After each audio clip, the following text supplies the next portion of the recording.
So I've got Blackfire Torch now, so I've just had a massive sort of um, stat gain there, which is really important. You want to keep building your items as much as possible. Hecarim's going to soon see that he can't trade with me. That was actually really bad.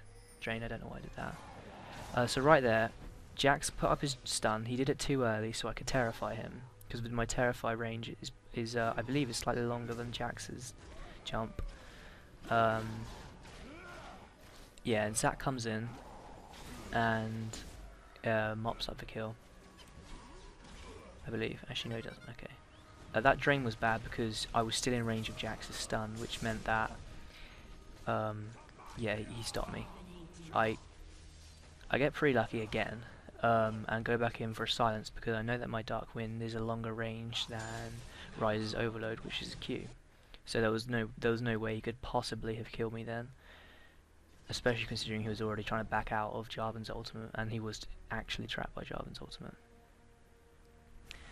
So they took their ulta back, and we capped it as soon as we could.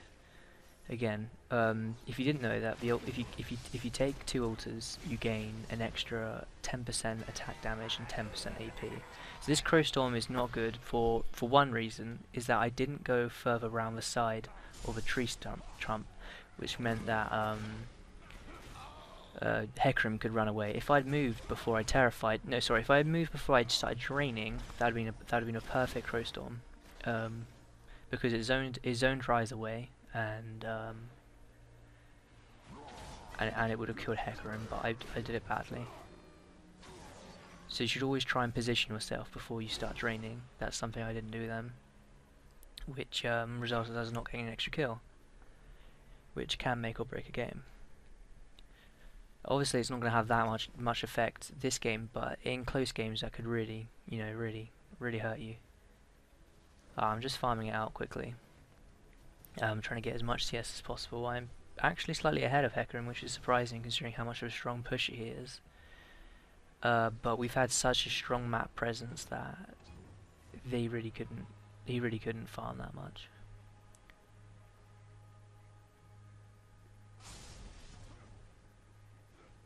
Okay, so right now we want to go for I think his name's Spider-More?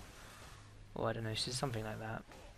Fiddlesticks is really good against this big spider bitch, because yeah, you can just drain tank her, and as long as she doesn't hook you in like that, cancelling your drain, which you just did, you can tank it really effectively. Zac flashes in to get Hecarim. Hecarim tries to this spider to no avail, and I get it with my auto attacks, which is pretty lucky. If Rise had been paying attention, he might have been able to seal it with an overload. So once again, I get away, which is nice. I didn't buy anything apart from my blasting one because I'm trying to save up for Wooglets, which is basically a Rabadon's and Zhonya's combined, which is a really nice item on Fiddle. It's like that's like your item you want to try and get every time. Because Zhonya's is so crucial on Fiddlesticks. I'm not really sure why Rise thought that he could single-handedly stop us, and why Hecarim had the same idea. Basically, Rise has a very similar cast range as Fiddlesticks on his Terrify. Rise's range are notoriously small, so there was absolutely no way he could possibly have survived that if he went in for V-engage. Because A, he was 2v1, and B, he's really far behind, and he doesn't do enough damage to possibly one combo us, or even sustain combo us. So I'm just taking the tower here. You'll notice that Jax has been gone for like a minute or two. Yeah, I don't know where he went, but it doesn't make a huge difference to this. I'm baiting Hecarim as hard as I can. I don't actually think he could have killed me because it looks like I get really low, but that's because he ignited me. And if the fight can continue going, I would have simply terrified and drained him again, and he would have died. There was no way he could have possibly got away from that. You could try and get a bit of HP from the golems, which is a really sort of safe way of getting some HP. You should use the jungle camps to your advantage in that respect. Terrify Jax, because people never respect the Terrify range. I never expect it to be 3 seconds long for some reason. But when you're terrified, it does seem like about 5 years long.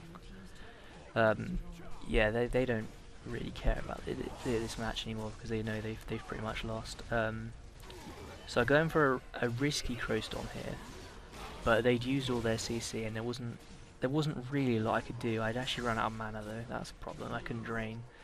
But we get Terrify, we ace them. Yeah, we take the inhib. We get pretty greedy as a team. Right now we should go back. Jax has the possibility of getting a triple kill here.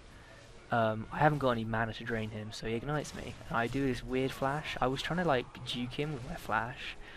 It sort of worked, but I didn't mean to flash sort of so much on top of him. I probably should have flashed sort of downwards rather than on top of him, but I forgot that flash was just so short a range now, 400 units. I go back here because I can actually afford my Wooglets right now, so you might as well get it. It's definitely worth it. Cleverly, they're going for our altar because they know that we recalled. I try and stop them. I bounce Dark Wind between them. It does some pretty decent damage with your Black Fire Torch passive as well. I can't actually stop them by myself.